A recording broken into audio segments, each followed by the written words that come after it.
Hi, my name is Grant, and welcome back to Best Day Coaching. Today, we're going to talk about building a healthy workplace.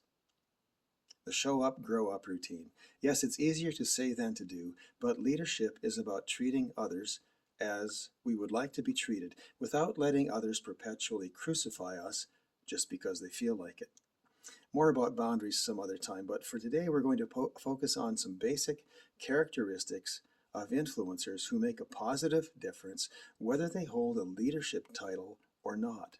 Leaders are people who show up and grow up. Showing up means you are consistent, you are reliable. When others think of who to call in a tough spot, your name pops up. No, you can't be on call 24/7 for everyone who needs a favor, but you are approachable because you are visibly involved in other people's lives. You show up on time for work. You don't leave things half finished. You communicate what needs to be done and what you are doing about it. You follow through when assigned tasks. And when you offer to complete a project, you get it done. And leaders grow up. That's why we keep learning. We haven't arrived yet. We ask questions.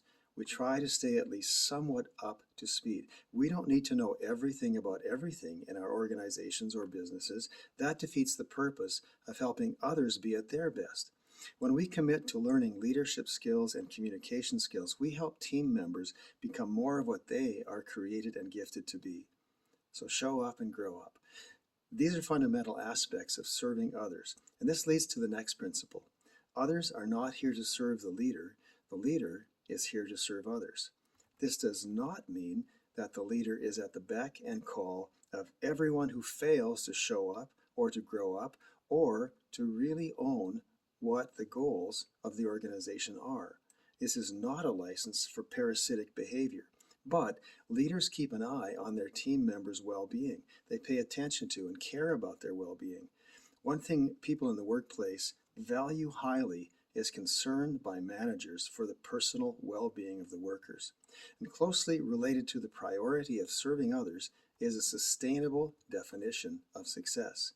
It's important to think about how you define success. I define it as pursuing goodness, not greatness, not condemning someone else for having different weaknesses or strengths, and not living out of comparison between myself and others' strengths. That's self-defeating.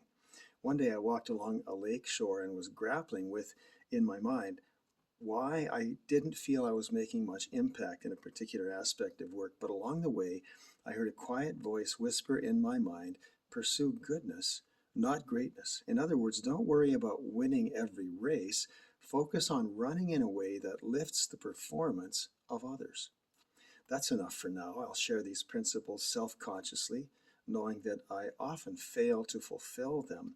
Yet, I find that they are both challenging and essential to build a healthy leadership practice. Again, these foundational principles are: treat others as you would like to be treated. That's hardly original.